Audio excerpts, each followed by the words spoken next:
Hello നമസ്കാരം, എല്ലാവർക്കും open ഔട്ടിലേക്ക് ഒരിക്കൽ കൂടി സ്വാഗതം. SSLC പരീക്ഷ പകുതി കഴിഞ്ഞു. ഇനി അങ്ങോട്ടാണ് പ്രധാനപ്പെട്ട ചില സബ്ജക്റ്റുകൾ വരാനുള്ളത്. ഈ ഒരു അവസരത്തിൽ ചില കാര്യങ്ങൾ നിങ്ങളോട് പറയുകയാണ്. അതിന് മുന്നേ നിങ്ങളൊരു SSLC വിദ്യാർത്ഥിയാണ് എങ്കിൽ തീർച്ചയായിട്ടും ഈ ചാനൽ സബ്സ്ക്രൈബ് ചെയ്യുക. കാരണം നിങ്ങൾക്ക് വളരെ യൂസ്ഫുള്ളായ വീഡിയോകൾ ഞങ്ങൾ ഈ ചാനലിലൂടെ നൽകിക്കൊണ്ടേയിരിക്കും.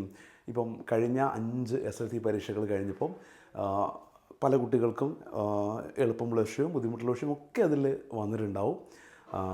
ചില വിഷയങ്ങൾ നന്നായിട്ട് എഴുതിയിട്ടുണ്ടാകും, ചില വിഷയങ്ങൾ പ്രതീക്ഷ അത്ര എഴുതാൻ കഴിഞ്ഞിട്ടൊക്കെ ഉണ്ടാവില്ല. അതിൻ്റെയൊക്കെ ആശങ്കകൾ മനസ്സിൽ നിൽക്കുമ്പോഴും അതിൻ്റെയൊക്കെ മുകളിലായിട്ട് മുന്നിലൊരു വൻ മല പോലെ നിൽക്കുന്ന ഒരു സബ്ജക്റ്റാണ് മാത്തമാറ്റിക്സ്. നാളെ ആ പരീക്ഷയാണ്. എല്ലാ കുട്ടികൾക്കുമല്ല, ചില കുട്ടികളുണ്ട് മാത്സ് വളരെ എളുപ്പമുള്ളത്. പക്ഷേ വലിയൊരു വിഭാഗം കുട്ടികളെ സംബന്ധിച്ചിടത്തോളം ബാക്കി എല്ലാ സബ്ജക്റ്റും ഓക്കെ ആണെങ്കിലും മാത്സിനെ കുറിച്ച് പറയുമ്പോൾ ഒരു പേടിയാണ്, ഉള്ളിലൊരു ചെറിയ ഭയമാണ്. ഈ മാത്സ് ഞങ്ങളെ പറ്റിക്കുമ്പോൾ എല്ലാം നന്നായിട്ട് എഴുതിയ ശേഷവും മാത്സ് ഞങ്ങളെ പറ്റിക്കുമോ എന്ന്. പക്ഷേ അത്തരത്തിലുള്ളൊരു പേടിയൊന്നും നിങ്ങൾക്ക് വേണ്ട. എനിക്കൊരു കാര്യം ഉറപ്പിച്ച് പറയാൻ കഴിയും, ഇതുവരെയുള്ള ഓണത്തിനോ ക്രിസ്മസിനോ മോഡൽ പരീക്ഷയ്ക്കോ മാത്സ് പരീക്ഷ എഴുതിയതിനേക്കാളും എത്രയോ നന്നായിട്ട് ഇത്തവണ നിങ്ങൾക്ക് മാത്സ് എക്സാം എഴുതാൻ കഴിയും. കഴിഞ്ഞ ചിലപ്പം നിങ്ങൾക്ക് ഓണപരീക്ഷയും ക്രിസ്മസിനും മോഡലിനൊക്കെ മാത്സ് മാർക്ക് ചിലപ്പം കുറഞ്ഞിട്ടുണ്ടാവും. പക്ഷേ അതൊന്നുമല്ല, ഇത്തവണ എന്തായാലും മാർക്ക് നിങ്ങൾക്ക് SSLCയിൽ കൂടും. എല്ലാ വർഷവും അങ്ങനെ തന്നെയാണ് സംഭവിക്കാറുള്ളത്. മാത്സ് ഭയങ്കര ബുദ്ധിമുട്ടിക്കാറൊന്നുമില്ല.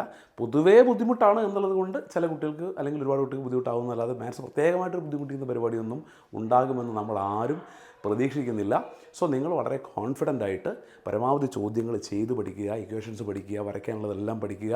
മാക്സിമം ക്വസ്റ്റ്യൻസ് ചെയ്ത് പഠിച്ചാൽ അത്രത്തോളം നിങ്ങൾ മുന്നോട്ട് പോവുകയുള്ളൂ. ഈ ഒരു ദിവസം നാളെ നിങ്ങൾ 9 മണിക്ക് 9:15 എക്സാം ഹാളിലേക്ക് കയറുന്നവരെയുള്ള സമയം, ഓരോ സമയവും കൂടുതൽ ചോദ്യങ്ങൾ ചെയ്തുകൊണ്ടേയിരിക്കുക, പ്രോബ്ലംസ് ചെയ്തുകൊണ്ടേയിരിക്കുക. അതിൻ്റെയൊക്കെ ബെനിഫിറ്റ് നിങ്ങൾക്ക് എക്സാം ഹാളിൽ കിട്ടിയിരിക്കും. സോ വളരെ കോൺഫിഡൻ്റ് ആയിട്ട് നിൽക്കുക. നിങ്ങൾ കാത്തിരിക്കുന്ന ആ ഒരു ദിവസം അതാണ്. നാളത്തെ എക്സാം നന്നായിട്ട് എഴുതാൻ കഴിഞ്ഞാൽ അത് കഴിഞ്ഞിട്ടുള്ള എല്ലാ എക്സാമുകൾക്കും നിങ്ങൾക്ക് വല്ലാത്തൊരു കോൺഫിഡൻസ് ലഭിക്കും. സോ നന്നായിട്ട് പഠിച്ചിട്ട് പരീക്ഷ എഴുതുക.